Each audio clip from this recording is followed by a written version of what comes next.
মিথ্যার থেকে আমাদেরকে এবং হালাল হারাম দেখে শুনে চলতে, মিথ্যার থেকে বাঁচতে হবে, হারাম থেকে বাঁচতে হবে, হালাল পথে চলতে হবে। তৃতীয় নাম্বার হচ্ছে ইজতানিবুল গীবা, পরনিন্দার থেকে বাঁচবে। পরনিন্দা কাকে বলা হয়? গীবত কাকে বলা হয়? ওয়াহিয়া যিকরুকা আখাকা বিমা ইয়াকরাহু ফি গাইবাতিহি, কোনো মুসলিম ভাইয়ের ব্যাপারে এমন কিছু কথা বলা, এমন কিছু আলোচনা করা যেটা সে শুনলে পারে অপছন্দ করে, এমন কিছু কথা বলা হয়, এটাই হচ্ছে গীবা। কত মারাত্মক এবং ভয়ঙ্কর ব্যাপার।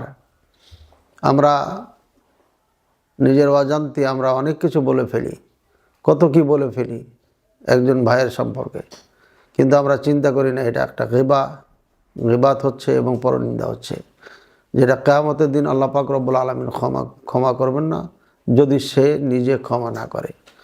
সুতরাং এই গীবাত আমরা যেন না করি। আল্লাহ রাসূল সাল্লাল্লাহু আলাইহি সাল্লাম বললেন যে গীবাত হচ্ছে হিয়া যিকরুকা আখাকা বিমা ইয়াকরাহ, তোমার ভাইয়ের ব্যাপারে এমন কিছু বলা যেটা সে পছন্দ করে না। কিলা আফরাআইতা ইন কানা ফি আখি মা আকুল, হে আল্লাহ রাসূল সাল্লাল্লাহু আলাইহি সাল্লাম, আমি যার ব্যাপারে বলছি তার মধ্যে যদি এমন কিছুই থাকে, সেটা বললো কি গীবাত হবে? ক্বালা ইন কানা ফিহি মা তাকুল ক্বাদ ইগতাবতাহু, যদি তার মধ্যে থাকে তারপরও তুমি গীবাত করলে। ওয়া ইন লাম ইয়াকুন ফিহি মা তাকুল ফাকাদ বাহাতাহু, আর যদি তার মধ্যে এগুলো না থাকে তাহলে তাকে তুমি অপবাদ দিলে। সম্মানিত দিনী ভাই বোনেরা, হাদিস অত্যন্ত গুরুত্বপূর্ণ হাদিস, সহিহ মুসলিমের হাদিস, বিশুদ্ধ হাদিস। কোনো ব্যক্তির ব্যাপারে কোনো কিছু বলা যাবে না, যে কথা বললে পারে সে অপছন্দ করবে। আর দ্বিতীয় নম্বর হচ্ছে ওর ভিতরে যদি থাকে তারপরও বলা যাবে না, বললো গীবাত হবে। এরপরে হচ্ছে যদি না থাকে তাহলে পরে এটা বড় আরও অন্যায়, অপবাদ দেওয়া হলো, এবং এটা কিয়ামতের দিন বিচার হবে। যতক্ষণ এই বিচারে ফয়সালা না হবে ততক্ষণ কেউ জান্নাত জাহান্নামে যেতে পারবে না, নাউযুবিল্লাহ। এই জন্য এগুলো থেকে আমাদের বেঁচে থাকতে হবে। আল্লাহ তাআলা বলেন ওয়ালা ইয়াগতাব বা'দুকুম বা'দা, তোমাদের একজন আরেকজনের গীবাত না করে পারস্পরিকভাবে একজন আরেকজনের। আইয়ুহিব্বু আহাদুকুম আইয়াকুলা লাহমা আখিহি মাইতা ফাকারিহতুমুহু, তোমাদের কেউ কি পছন্দ করে তার মৃত্যু ভাইয়ের গোশত খেতে? না, তোমরা এটা অপছন্দ করো।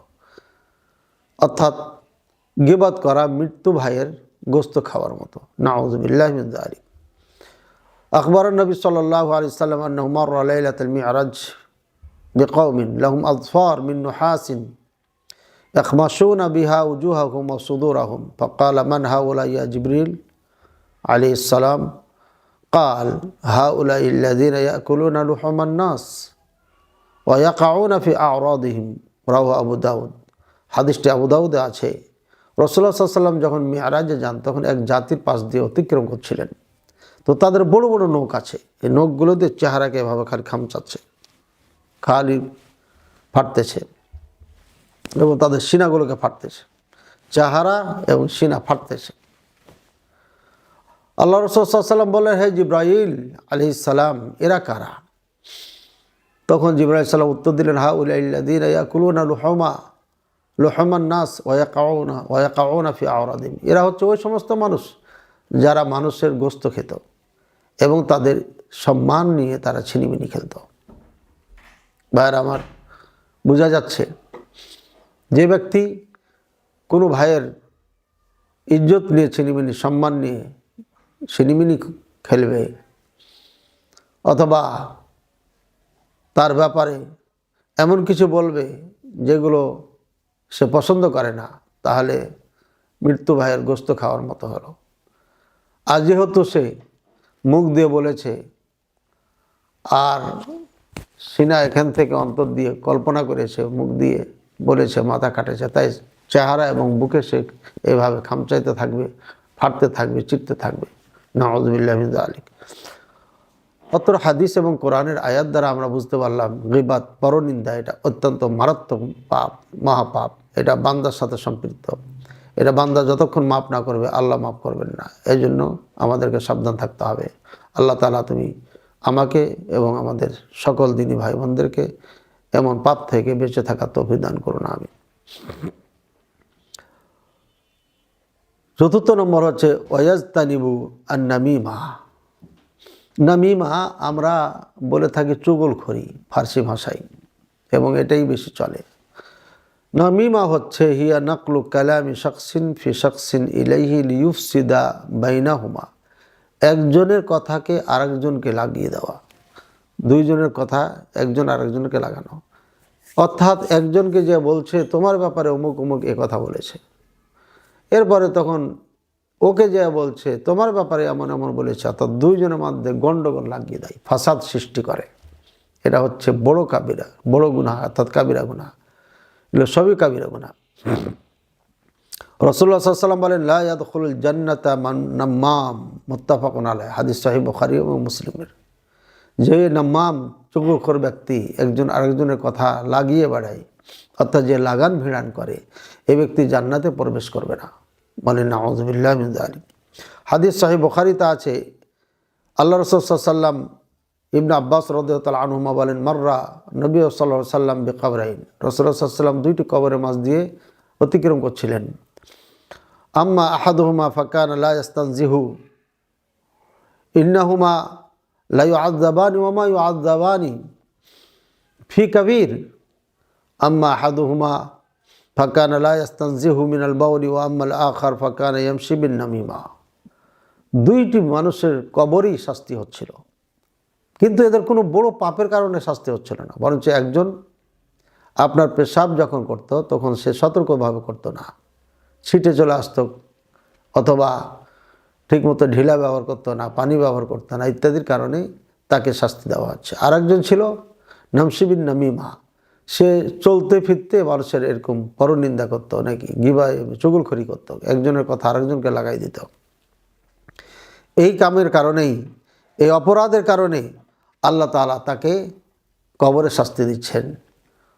বোঝা যাচ্ছে এটি হচ্ছে কবরে আযাব বা শাস্তিপ্রাপ্ত পাপ, কারণ এর মাধ্যমে দুইজনের মধ্যে ফাসাদ সৃষ্টি হয়, বিভেদ সৃষ্টি হয়, এবং এটা ছোট থেকে অনেক বড় কিছু হয়ে যায়। আল্লাহ তাআলা আমাদের বুঝার তৌফিক দান করুন। আল্লাহ পাক রব্বুল আলামিন আরও বলেন ওয়ালা তুতি' কুল্লা হাল্লাফিম মাহিন হাম্মাজিম মাশাইম বিনামিম। তোমরা বা তুমি হে মুহাম্মদ সাল্লাল্লাহু আলাইহি ওয়াসাল্লাম আপনি যারা মিথ্যা কসম খায়, যারা নামিমা করে, চুগলখড়ি করে, এদের আনুগত্য করিও না, অর্থাৎ এদের সাথে চলিও না, এদের সাথে উঠা বসা করো না, ইত্যাদি। এ হলো আমাদের রোজার যে সমস্ত, সিয়ামের যে সমস্ত ওয়াজিব শিষ্টাচার আদব, তার মধ্যে এটি আমাদের গেল। ৫ নম্বর হচ্ছে আইয়াজতানিবুল গিশা। আইয়াজতানিবুল গিশা ফি জামিউল মুআমালাতি মিন বাইইন ওয়া ইজারাতিন ওয়া সানাআতিন ওয়া রাহনিন ওয়া গায়রিহা। পৃথিবীতে চলতে যত কিছু কাজ আছে, সব কাজের মধ্যে কোনো সময় যেন কেউ গিশ না করে। গিশ কি? গিশ হচ্ছে আপনার মানুষের কোনো কিছু চুরি করে নেওয়া, আত্মসাৎ করে নেওয়া, আমানতের খেয়ানত করা, এটাই কি, অর্থাৎ ধোঁকা দেওয়া। ধোঁকা দেওয়া চুরির মাধ্যমে হোক, ধ্বংস করার মাধ্যমে হোক, নষ্ট করার মাধ্যমে হোক, যেভাবে হোক না কেন, এটা গিশ বলা হয়। রাসূলুল্লাহ সাল্লাল্লাহু আলাইহি ওয়াসাল্লাম বলছেন মান গাশশানা ফালাইসা মিন্না। অন্য বর্ণনা আছে মান গাশশা ফালাইসা মিন্নি। যে ব্যক্তি গিশ করে, ধোঁকা দেয়, চুরি করে, এই ব্যক্তি আমার দলভুক্ত নাই। আল্লাহ রাসূল হাদিসটি সহিহ মুসলিমে আছে। তাহলে বোঝা যাচ্ছে রাসূলুল্লাহ সাল্লাল্লাহু আলাইহি ওয়াসাল্লামের এই পবিত্র বাণী স্পষ্ট প্রমাণ করে, যেই ব্যক্তি ধোঁকা দেয়, আমানতের খেয়ানত করে, সে ব্যক্তি আপনার ইসলামের মধ্যে থাকে না, ইসলাম থেকে বের হয়ে যায়। দলভুক্ত না, আমার দলভুক্ত না বা আমার অন্তর্ভুক্ত না, এর মানে সে ইসলাম থেকে বের হয়ে যায়। আসলেই এটা কি এই সমস্ত পাপের কারণে ইসলাম থেকে বের হয়ে যায়? না, ইসলাম থেকে বের হয়ে যাই আপনার যেসব কারণে, তার মধ্যে এটা নয়। মার্জি ইসলাম থেকে আমার দলভুক্ত নয় মানে এটা আমার শিষ্টাচার না, কৃষ্টি কালচার না, এটা ইসলামের কাজ নয়। সুতরাং ইসলামের বাইরে কাজ করলো সে, অর্থাৎ সে এই মুহূর্তে ইসলাম থেকে বের হয়ে গেল। এই জন্য হাদিস আছে, রাসূল সাল্লাল্লাহু আলাইহি ওয়াসাল্লাম বলছেন যে লা ইয়াসরিকু সারিকুন হিনা ইয়াসরিক, যে ব্যক্তি যখন চুরি করে তখন তার ঈমান থাকে না, ঈমান থাকে না, কামা ক্বাল আলাইহিস সালাতু ওয়াস সালাম। সুতরাং যে ব্যক্তি চুরি করে তার ঈমান থাকে না, এর মানে সে সময় তখন ইসলামে থাকে না, ইসলাম থেকে বেরোয়। হ্যাঁ, তওবা করে যখন ফিরে আসে তখন সে আবার ইসলামে চলে আসে।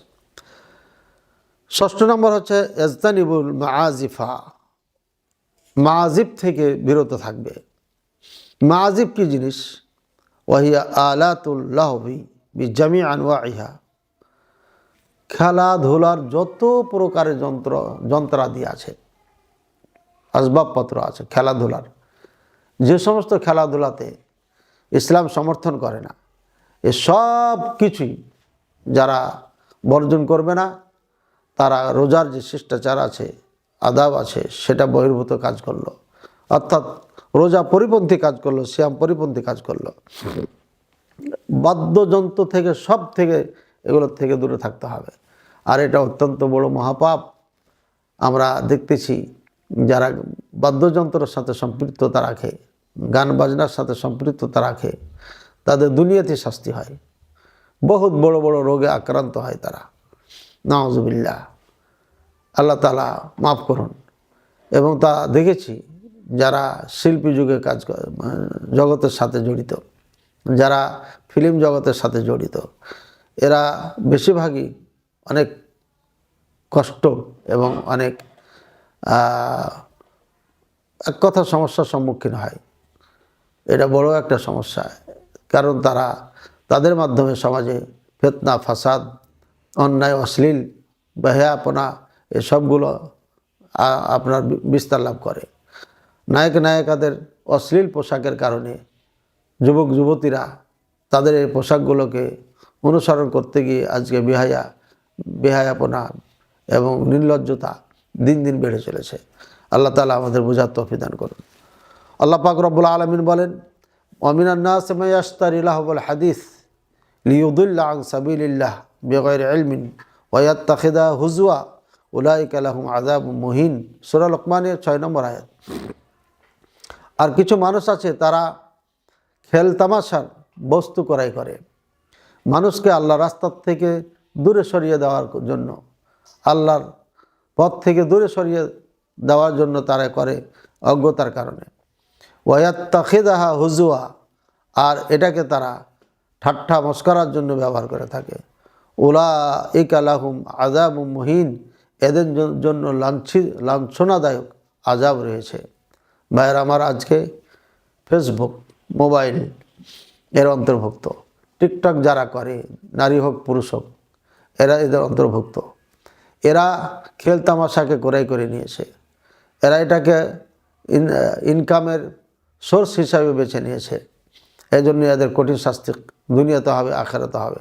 কারণ এরা অনেক অন্যায় ছড়িয়ে দিচ্ছে সমাজের মাধ্যমে, এদের কারণে অন্যরা শিখছে, ছোট ছোট বাচ্চারা শিখছে এবং তারা ভুল পথে চলে যাচ্ছে।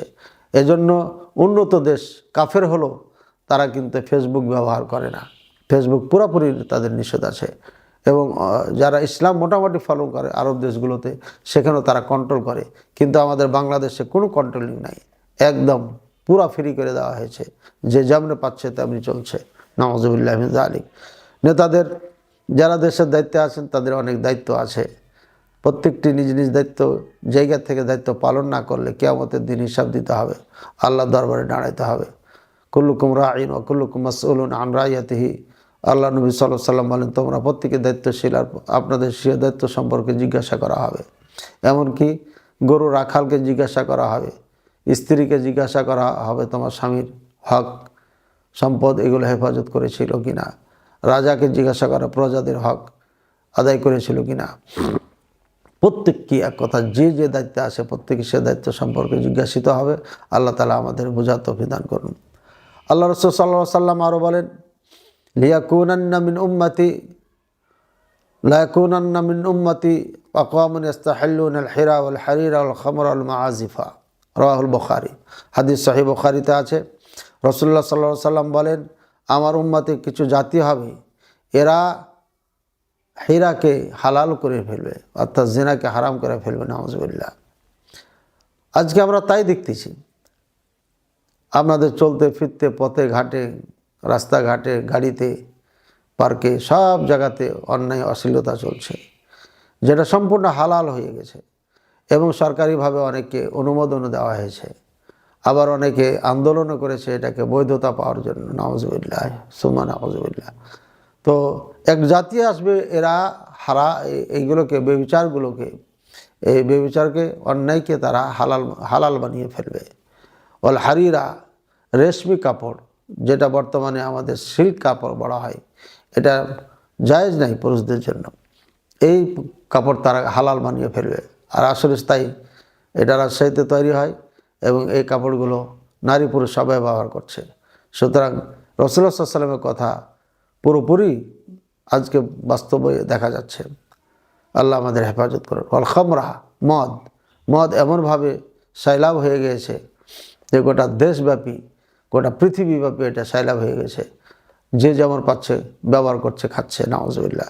এক কথা, এটাকে হালালের মতো বানিয়ে ফেলা হয়েছে। এক সময় এগুলো অনেক পাপ ছিল, অপরাধ ছিল সমাজে, কিন্তু এখন এটা ইজি হয়ে গেছে। নাউজুবিল্লাহ। আমাদের প্রশাসনের ভাইয়েরা, যারা গডফাদার, তাদেরকে না ধরে, কারখানা বন্ধ না করে, টোকায় যেগুলো আছে, যারা আপনার ফুচকা দুই একটা আছে জঙ্গলে বসে টসে যেখানে সেখানে খায়, তাদেরকে ধরা হয়, তাদেরকে জেলে পাঠানো হয়। কিন্তু যারা এগুলো আবিষ্কারক, যারা এদেশে নিয়ে আসতেছে, যারা কারখানা বানিয়ে রেখেছে, অথচ তাদের ব্যাপারে কোনো জোরালো ভূমিকা নেই। বলে মাআজিফা, এবং বাদ্যযন্ত্র, এগুলোকে তারা হালাল করে ফেলবে। নাউজুবিল্লাহি মিন যালিক। আজকে তাই হয়েছে। এগুলো কোনো ব্যাপারই না, সব ক্ষেত্রেই আজকে বাদ্যযন্ত্র বাজছে। আল্লাহ তাআলা আমাদের বোঝার তৌফিক দান করুন। ভাইয়ের আমার, সিয়াম রাখার জন্য কিছু নিয়ম নীতি আছে, কিছু আদব আছে, কিছু শিষ্টাচার আছে। এগুলো আমাদের অবশ্যই ফলো করতে হবে এবং এগুলো পালন করতে হবে। যদি না করি তাহলে এই সিয়াম আমাদের কাজে লাগবে না। কেননা নবী সাল্লাল্লাহু আলাইহি সাল্লাম বলেছেন, মান লাম ইয়াদা কাওলা যুর ওয়াল আমালা বিহি ওয়াল জাহলা ফালাইসা লিল্লাহি হাজাতুন ইয়াদা তাআমাহু ওয়া শারাবাহু, রাওয়াহুল বুখারী। যে ব্যক্তি আপনার মিথ্যা কথা পরিহার করলো না, ইসলাম বিরোধী কাজ পরিহার করলো না, সে ব্যক্তি ক্ষুধার্ত পিপাসিত থেকে কোনো লাভ নাই। আল্লাহর কোনো প্রয়োজন নাই তার পিপাসা থাকা এবং ক্ষুধার্ত থাকা। বোঝা যাচ্ছে যেগুলো, যারা এগুলো আমল করে না, পালন করে না, এগুলো মেনে চলে না, তাদের ক্ষুধার্ত থাকা হয়, পিপাসিত থাকা হয়, তাদের কোনো কাজ হয় না, লাভ হয় না। এক কথায় আল্লাহ তাআলা আমাদের বোঝার তৌফিক দান করুন। তাহলে আমরা বুঝতে পারলাম যে সিয়ামকারীদের, সায়েমদের, যে ব্যক্তি সিয়াম রাখবেন, রোজা রাখবেন, তার জন্য করণীয় কি? 1 নম্বর, 5 ওয়াক্ত সালাত পড়বে। 2 নম্বর, সালাতটাকে জামাতের সাথে পড়বে। 3 নম্বর, গীবাত থেকে নিজকে হেফাজত করবে, অন্যকে হেফাজত করবে। 4 নম্বর, নামিমা চুগলখড়ির থেকে হেফাজতে থাকবে, নিজে থাকবে, অন্যকে রাখবে। 5 নম্বর, আপনার ধোঁকা এবং আমানতের খেয়ানত থেকে নিজকে এবং অন্যকে হেফাজত করবে। 6 নম্বর, বাদ্যযন্ত্র, যেগুলো খেলতামাশার জিনিস, সেগুলো পরিহার করবে, সেখান থেকে বিরত থাকবে। আল্লাহ তাআলা আমাদের সবাইকে বুঝার তৌফিক দান করুন এবং আমল করা তৌফিক দান করুন। আমিন। ও সাল্লাল্লাহু আলা নবিনা মুহাম্মদ ওয়া আলা আলিহি ওয়া সাহবিহি সাল্লাম। ওয়া বাদ। আসসালামু আলাইকুম ওয়া রাহমাতুল্লাহি ওয়া বারাকাতুহু।